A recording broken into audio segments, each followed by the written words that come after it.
if you've watched my previous video, you will have noticed that at the end of it, I was the victim of saddle theft. Is that a thing? I don't know, but the thing is, I came from work and somebody, an evildoer no doubt, had stolen my saddle.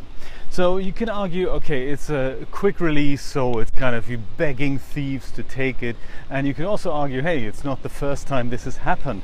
In fact, I have quite a history of when it comes to stealing bikes, and not me personally stealing bikes, but other people stealing my bikes or parts of my bikes. So obviously yesterday was the most recent incident of that, where somebody just, took off with my saddle. It happened about a year ago, same thing, but I wasn't working at Publix or for Instacart back then. My bike was locked onto the bike rack downstairs. We live in a gated community, as it's called, so there's a front entry gate. No one can really get in if you don't have the code. You can kind of sneak in the car park there if the gate is open, but no one can really see the bike. So what happened was my bike saddle was stolen, and about a week or so later my wife's front wheel was stolen as well. Totally crazy. And not only that, but another bike, lady who lives in the house, she had a fixie bike, very nice fixie bike. That front wheel also got stolen. A paddleboard got stolen on another occasion. So it's bizarre because we don't really live in a high crime area, and it's just weird when these things happen. Back in London, when I was living in London, I had just this weirdest experience. I had just bought a new bike. I had a fairly heavy Saracen thick framed bike with really big wheels, and for commuting that just wasn't ideal. So I invested into, I forgot the brand, it was kind of a light blue bike, looked very nice, was driving really nicely. I bought that from Evans Cycles, and it was fantastic. I really loved that bike. It was fun, it was really nice. And within the first month, after about 2 weeks or 3 weeks, I went out for lunch to Green Lanes, which was literally just 5 minutes up the road from where I was living in Haringey back then. And I parked the bike outside, came back an hour later, and it was gone, completely gone. Locked on as well, crazy stuff. I had a kryptonite lock, and that did not deter anybody. As Brad Pitt famously said, you can open that with a big pen. And I guess that's what happened. So the crazy thing was the kryptonite lock came with something like £1,000 bike insurance, and it wasn't a cheap bike either. It was something like along the lines of about £700-800. I don't remember. It was not cheap, but I really liked it. So I wrote to the kryptonite people and said, hey, your lock just vanished with the bike. The only thing that I have left to show for it, I said, is the fact that I have the Velcro strap that held the secondary thing that I also had to hold the front wheel in place and tie it together with the lock.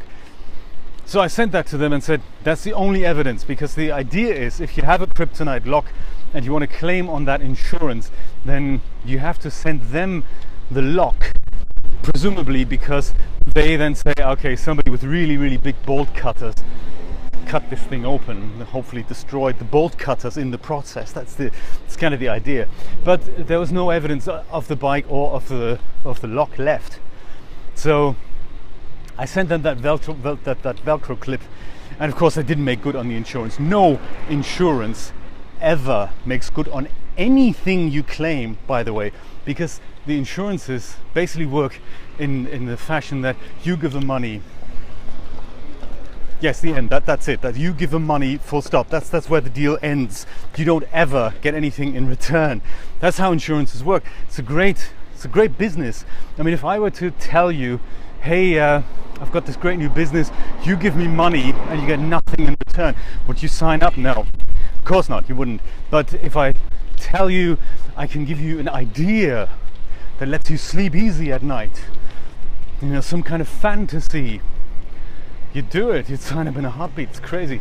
So anyway, that's insurance. This is perhaps a topic for another discussion. So that bike was lost, but the way I dealt with it, and I think that's my point that's the point of my story. The way I dealt with this, it was a nice bike. I bought it for a reason, namely for the reason that I wanted to drive it to work and back as a means of transportation. So I didn't go all mental and weird and buy a gun and, you know, stake the next bike thief out, or go to Brick Lane and look for it, you know, where they usually sell the stolen bikes. I just went to Evans and bought the exact same bike again. And that was that. That was basically the problem gone, over and done with. So I had the bike. It cost me twice as much, which was slightly annoying. And, oh, don't text and drive. Crazy stuff. Little boy on a bike, texting, not looking at the road. It's terrible. So there we go. That's how I dealt with that problem. And a couple of years later, we had our garage door fixed in London. And the guy who did it, a bit of a shady character, he had his son with him, or kind of an apprentice or whatever, an even shadier character. You know, these people who you can smell weed on them from years of just smoking dope, and that kind of glazed over, can't really look you in the eye properly, with this slightly reddish look that they get, you know, those types of people. He was one of those guys, and he made a joke about about 5 bikes or so we had in the garage. And supposedly the dude was fixing the garage door. 2 weeks later, garage door open, bikes all gone.